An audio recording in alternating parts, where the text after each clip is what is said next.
さて、かつて PVPVE で開発されていた作品が路線変更し話題作になったとのことで、このゲームは買いなのか、今回はデッドゾーンローグの紹介を行います。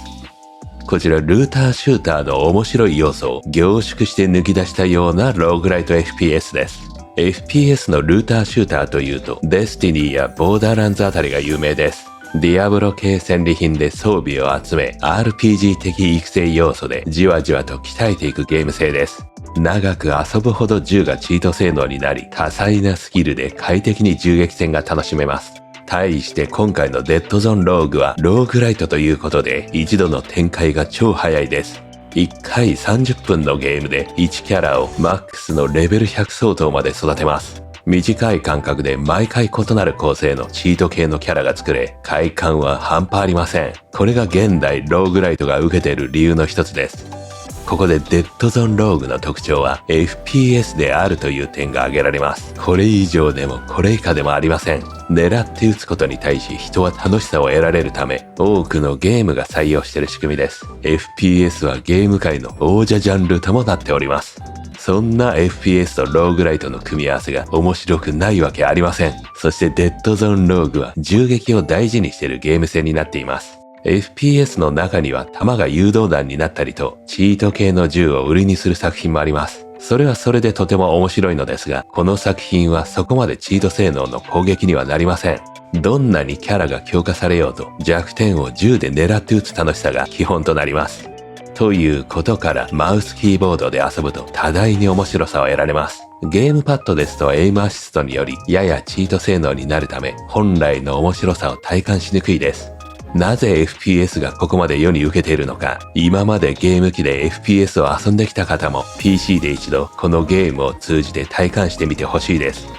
次にディアブロ系戦利品風システムになっています。ローグライトなどで毎回一からレアリティやランダム性能のついた装備を集めていく形式となります。そして装備の手間を簡略化するため差し替え形式にもなっています。落ちている装備と現在の装備を比較し気に入ったものを持っていく形です。テンポ重視でもあり、ここら辺も兼ね一度のゲームで毎回レベル1からレベル100までのキャラを高速で作るゲームとなっております。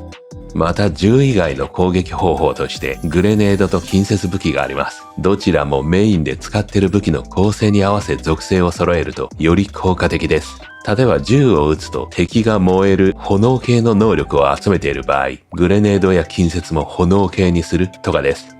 あとはステルス系を活かした戦いも可能です。まずこのゲーム、ラウンド開始時、こちらが攻撃するまで絶対に見つからないステルス状態になります。それによりどこから開始するのか、どの敵を初めに攻撃するのか戦略を練れます。それと近接武器の能力の中には敵を倒すと5秒間ステルス状態になるというものもあります。あとはバックスタブの威力が高まるなど近接強化用能力もあります。うまく組み合わせるとステルス戦闘も楽しめます。加えてローグライトでは定番の永続強化要素もあります。ローグライトは繰り返し遊ぶということで、プレイヤーの腕が上がるほか、ポイントを貯め、キャラクターの能力のレベル上げも可能です。一方、キャラのレベルを上げずとも、プレイヤーが頑張ればクリアできるというのが理想のローグライトですが、今作はそのバランスになっていそうです。中途選ぶランダム能力の引きが良く、ドッジ、ジャンプ、地形を活かした立ち回りで、強敵を粘って倒すそうな作りです。そして極めつけとして一番の快適性を生んでいる面白い特徴と言えるのが弾を拾う概念がないという点です。リロードすると弾倉に弾がマックスまで込められます。これが侮るなかれ素晴らしいシステムです。弾はなくなるとストレスにつながり拾い集めるだけでも時間のロスになります。その煩わしさを省くことでデッドゾーンローグは見事面白さにつなげることに成功しています。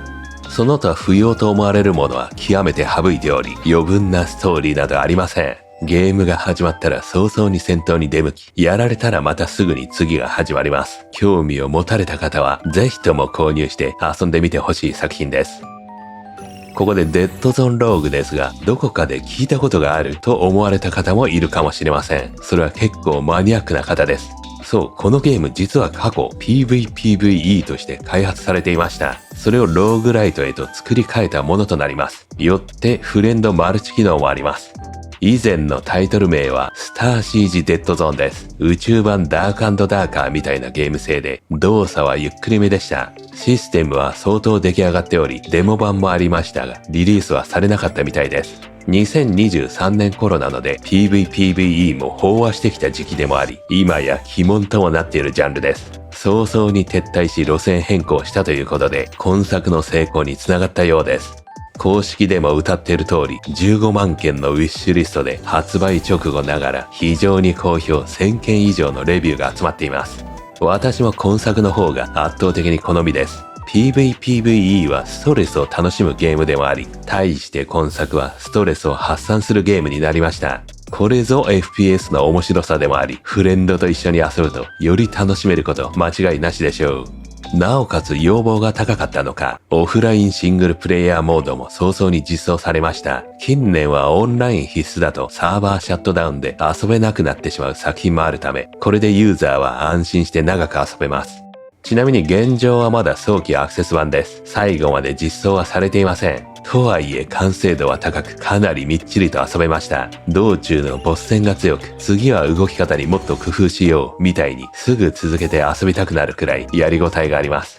そして Steam での発売日は2025年4月30日で、現在 20% 割引の2188円です。とてもお手頃価格のため気になる方はチェックしてみてはいかがでしょうか。というわけで一体どんなゲームシステムなのか実際にプレイした様子をギュッとまとめたので、どうぞご覧ください。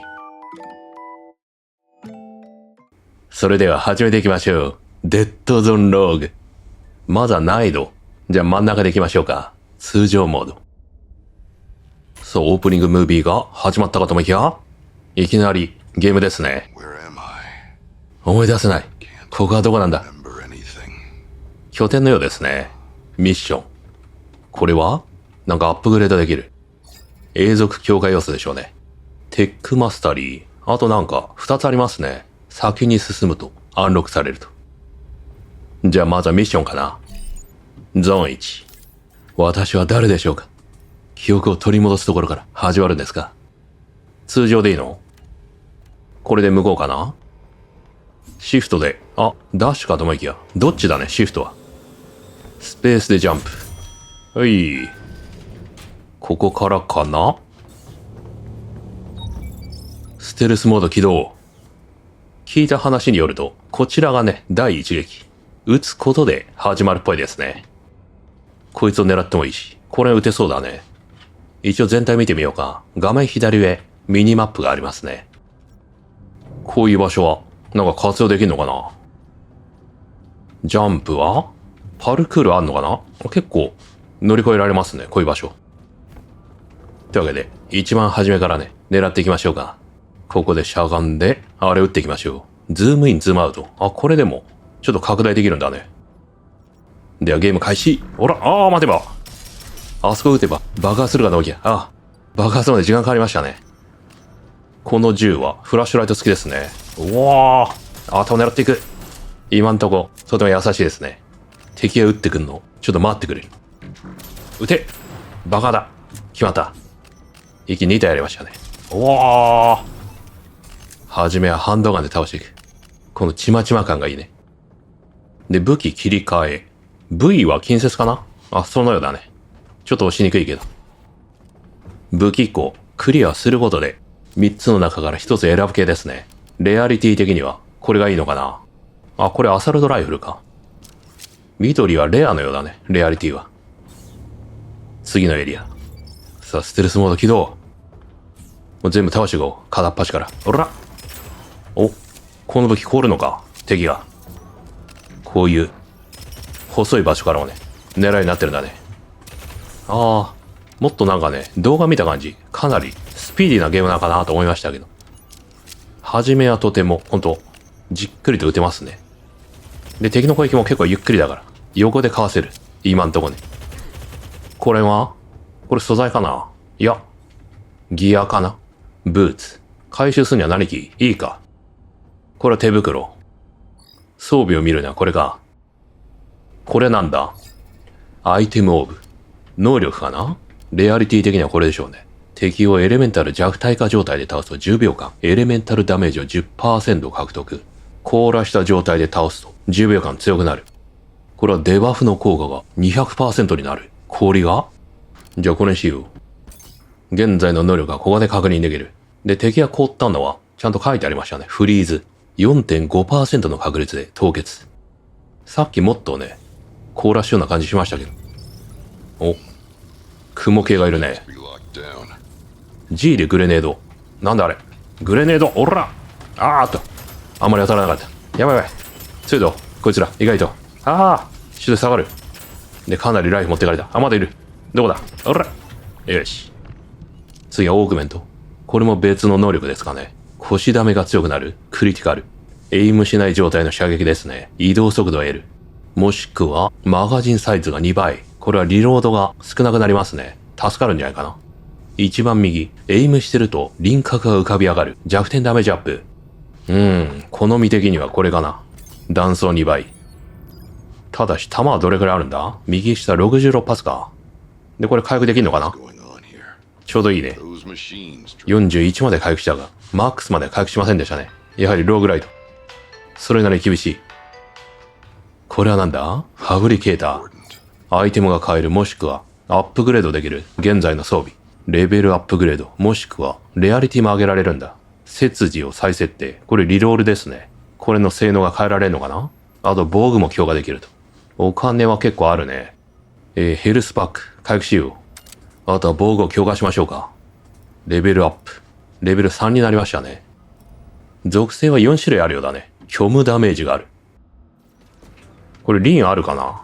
リンはないか。今んとこ構えても、特に身を乗り出したりしませんね。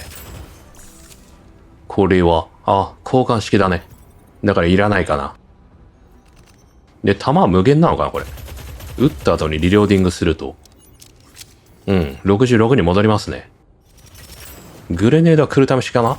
であるならば、どんどん投げてが良さそうだね。タレットかこれ。まずこれを壊さないとまずいのかな。シールド付きですね。弱点は、足部分の赤いところのようだね。今のところ横に動きながら撃てば、敵の弾はね、当たらないようになってますね。偏差打ちとかしてこない。奴らは。スパークプラグ。ダッシュで 15%。弾倉が、弾が回復する。おう、すごい、弾が増える、本当に。どんどん増えるぞ。これはなんだ？謎の何か。ここ隠れられる場所はほとんどないね。ここぐらいか。なんかでかいの来た。やばいやばい。やばそう。うわー！敵を倒して回復するんだ。うわー！虚無に失われる。ボス戦だったか。で、まだまだ。30フロまであるぞ、これ。ここに戻ってきた。どれくらいできるんだ、強化は。165ポイント。どれを上げるかですが。ダメージ？武器ダメージは上がる。これは体力。これは取得距離。これ意味あんのかな？あんまり意味なさそうだけど。ピックアップ距離を増やしても。8段階まで強化できるっぽいけど。コンポーネントってなんだこれ。これも持っておく必要あんのかな？ドロップ率、ヘルスオーブ、100% アップ。結構一気になんか強くなれる感じだけど。で、難易度上げてもいいんだね。その分得られるもの大きいと。4レベルレア、炎、サブマシンガン。こっち使ってみるか。連射量が高い。これは多いな。固まりすぎだ。敵が。どうすりゃいいんだ。やるしかない。シールド破壊成功した。うら。サブマシンガン強い。この野郎。サブマシンガン強いこれ。紙吹きかもしれない。インフェルノ。さらに炎。炎やつ来た。